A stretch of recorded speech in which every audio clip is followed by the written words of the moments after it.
Ici, je suis à la base du mont Cameroun, à plus ou moins 600 mètres d'altitude, et je suis à moins de 3 km de l'océan Atlantique.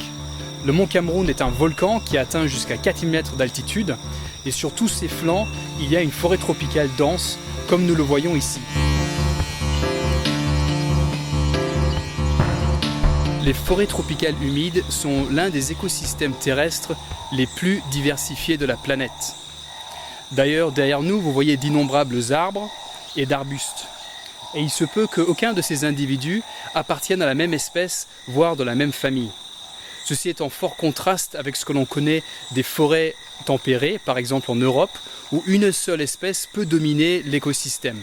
Par exemple le chêne vert dans les écosystèmes méditerranéens. Alors qu'est-ce qui caractérise une forêt tropicale humide? Tout d'abord, c'est le climat. Comme vous le voyez, nous sommes ici dans un climat où il fait chaud et humide. Ce sont des écosystèmes qui sont donc près de l'équateur, de la ligne équatoriale. D'un point de vue de sa composition floristique, ce sont des forêts qui sont caractérisées par la forte présence des angiospermes ou des plantes à fleurs.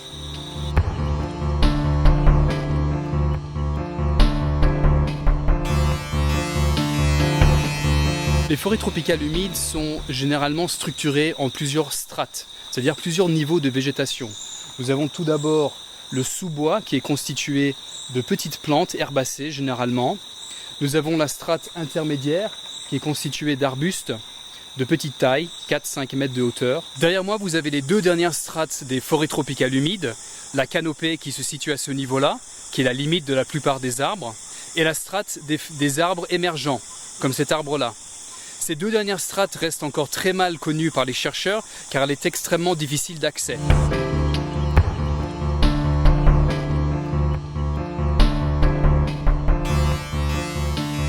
Ici nous avons un exemple de la famille des rubiacées, c'est-à-dire de la même famille que le caféier, qui est extrêmement diversifiée en sous-bois. Ici nous avons une espèce typique des sous-bois, de la famille des moracées, c'est-à-dire de la même famille que le figue. Ça s'appelle le genre d'Orsténien qui a des inflorescences tout à fait spectaculaires, ici en étoile. Ce ne sont pas des fleurs mais des inflorescences avec au centre de ce disque des fleurs mâles et des fleurs femelles. Donc voici encore une autre espèce très commune du sous-bois avec des fruits bleus métalliques assez extraordinaires. Ici nous avons un joli exemple qui vient de la famille des Anonacées qui sont généralement des arbres de la strate intermédiaire poussant de 2 à 12 mètres de haut. Ici nous avons un arbre de sous-bois qui est assez caractéristique. C'est le genre Diospyros, dont vous voyez les fleurs ici. C'est en effet une espèce de la famille de l'ébène, donc du bois très noir que l'on exploite ici au Cameroun et en Afrique. Les fleurs sentent remarquablement bon et ici notamment c'est une odeur de vanille qui s'échappe. Ici nous venons juste de collecter un joli spécimen d'une anonacée qu'on appelle Monodora et cet arbre est vulgairement connu comme l'arbre orchidée parce qu'il a des fleurs qui ressemblent vraiment aux orchidées mais en fait il est plus proche d'un magnolia que d'une orchidée. Spécialement pour le MOOC, aujourd'hui nous avons collecté pour la première fois au Cameroun un genre qu'on appelle Miscogynie. Et donc ce genre n'a jamais été collecté au Cameroun jusqu'à aujourd'hui où nous l'avons vu en fleurs ici en haut. C'est un grand arbre de la famille des Anonacées et qui a des fleurs extrêmement bizarroïdes avec des carpelles qui sont très longs, élongés, ce qui est assez rare pour les Anonacées ici en Afrique. Alors ce qui est extrêmement intéressant avec cette découverte, c'est que le genre Miscogynie est distribué en Afrique de l'Ouest et il a été collecté aussi 1 ou 2 fois au Gabon, mais ici au Cameroun il n'a encore jamais été collecté. Et il faut savoir que le mont Cameroun c'est une des régions les plus collectées d'Afrique centrale et du Cameroun, c'est-à-dire que tous les botanistes qui viennent au Cameroun auront tendance à venir collecter ici du fait qu'il y a une grande diversité. Cela montre que même après des années d'exploration de cette région, on peut encore trouver des nouveautés comme cette espèce-là que nous nous apprêtons à collecter. Donc voilà, nous avons descendu la fleur de cette superbe espèce que vous voyez ici blanche au centre. Donc ce genre appartient à la famille des Anonacées qui sont des arbres ou des arbustes donc, qui occupent la strate intermédiaire ou dans la strate de la canopée des forêts tropicales humides ici en Afrique, mais aussi en Asie et en Amérique du Sud.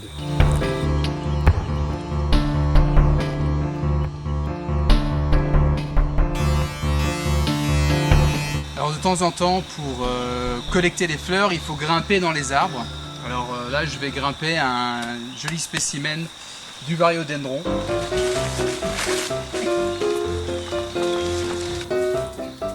Courage, mon beau. Courage. C'est une nouvelle espèce. Je vais y arriver.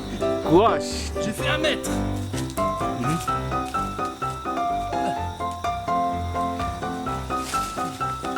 Tous les gamins qui sont avec toi.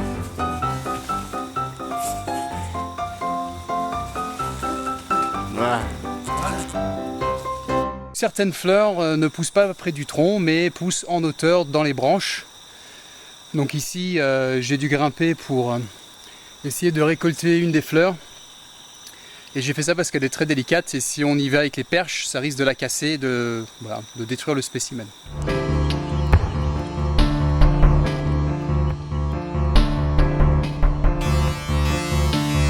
Une autre grande caractéristique des forêts tropicales humides, c'est la présence de lianes, comme vous voyez là.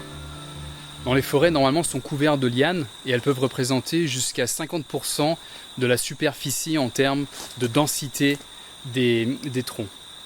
Elles représentent aussi une grande diversité en termes d'espèces, avec plus ou moins de 20 à 30% des espèces présentes en forêt tropicale humide qui seront des lianes. Elles jouent un rôle très important dans la régénération de la forêt. On va surtout les trouver en forêt secondaire.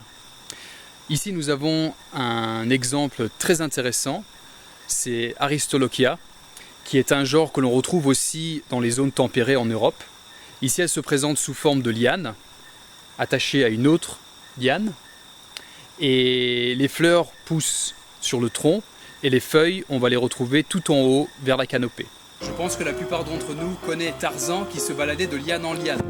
Alors voilà ce que ça donne dans la vie réelle, dans les forêts du Cameroun.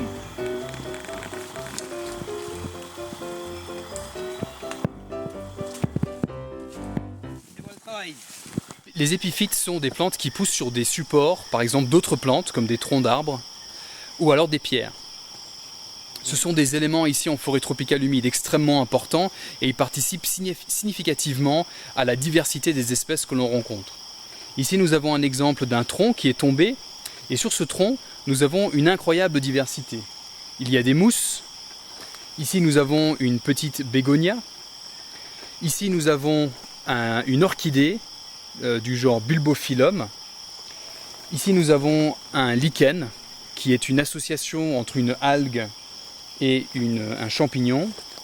Et ici nous avons même des petites fougères qui peuvent être aussi des épiphytes. Alors rien que sur ce tronc d'arbre, nous avons eu un exemple très intéressant de la grande diversité d'épiphytes qui peuvent pousser juste sur un tronc en haut d'un arbre.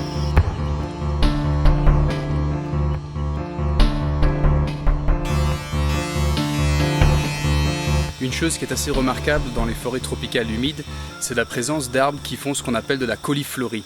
C'est-à-dire que les fleurs, au lieu de pousser sur les branches, vont pousser sur le tronc. Ici, nous avons un exemple assez spectaculaire. Vous voyez ici une fleur qui pousse le long du tronc. Alors tout le tronc est couvert de ces fleurs. En l'occurrence ici, une anonacée du genre Uvariopsis. Ici, nous avons un cas extrême de cauliflorie. Donc voici, à la base de l'arbre, nous avons la production de fleurs et aussi de fruits. Comme vous le voyez, c'est un très grand arbre. Aucune fleur se développe en haut, mais seulement en bas. Ceci est sans doute fait pour favoriser la dispersion des graines, notamment par les petits mammifères qui rôdent en sous-bois.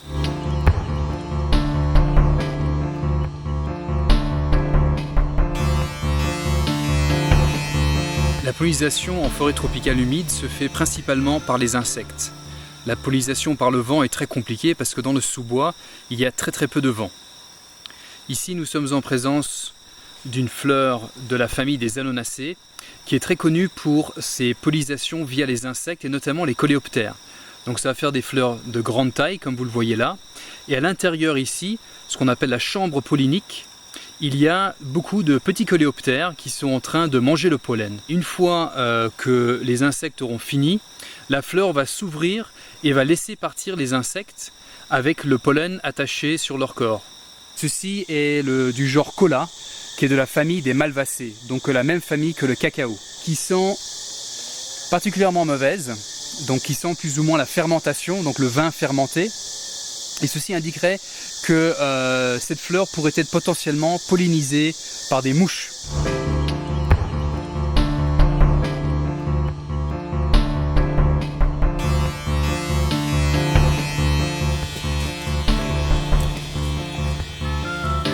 Au niveau des sols des forêts tropicales humides, il y a toujours une cape de feuilles mortes en décomposition. Il y a aussi des vieilles brindilles ou des branches. La décomposition se fait par l'activité des bactéries ainsi que des champignons, comme nous voyons ici sur un vieux tronc. La décomposition est extrêmement rapide car tout au long de l'année, il fait chaud et humide ici. Les nutriments qui sont libérés par la décomposition des feuilles est tout de suite réabsorbé, soit par les racines des grands arbres, soit par des petites plantules dans le sous-bois.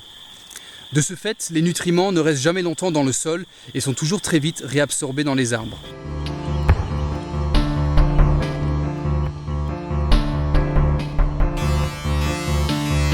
Les sols en forêt tropicale humide sont particulièrement peu profonds.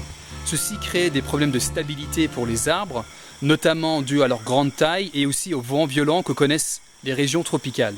Certaines espèces ont développé des adaptations. Ici, nous avons des contreforts qui sont des extensions du tronc vers la base. Ceci a pour effet d'augmenter la surface de contact avec le sol et donc procure une meilleure stabilité à l'arbre.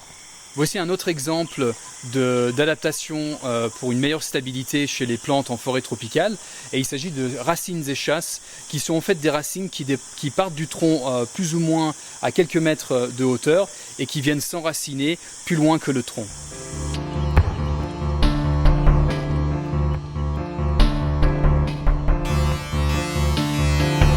Les forêts tropicales humides sont des écosystèmes extrêmement complexes, avec beaucoup d'interactions entre les plantes, les insectes qui y vivent. D'un point de vue écologique, ce dynamisme peut être traduit par ce que nous appelons un chablis. Donc ici nous arrivons dans un chablis qui est au fait un trou dans la continuité de la forêt qui est créé par la chute d'un arbre. Alors ici, vous voyez, il y a un arbre qui est tombé et ceci a créé un trou dans la canopée et donc a favorisé l'arrivée de lumière. Ceci va favoriser à son tour la croissance de plantes qui sont restées à l'état dormant dans la sous-canopée, dans le sous-bois pendant un certain temps et qui maintenant profitent de cette occasion pour pousser. Et c'est ces chutes d'arbres en fait, qui vont favoriser la croissance et le renouvellement de la forêt au fur et à mesure du temps.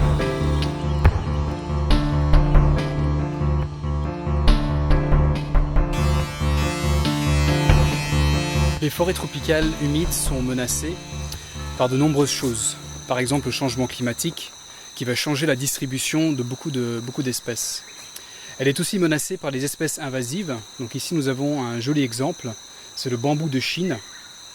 Ce bambou a été importé grâce à ses qualités de construction, mais une fois implémenté dans une région, comme vous le voyez tout autour de moi, elle commence à dominer par de grandes populations. Et éliminer ces bambous sont extrêmement difficiles, on peut y arriver qu'avec des produits toxiques ou alors avec le feu. D'autres menaces concernent aussi bien sûr l'agriculture, où de plus en plus de forêts sont défrichées pour y planter des produits de culture comme le café, le maïs ou alors la tomate ou le manioc.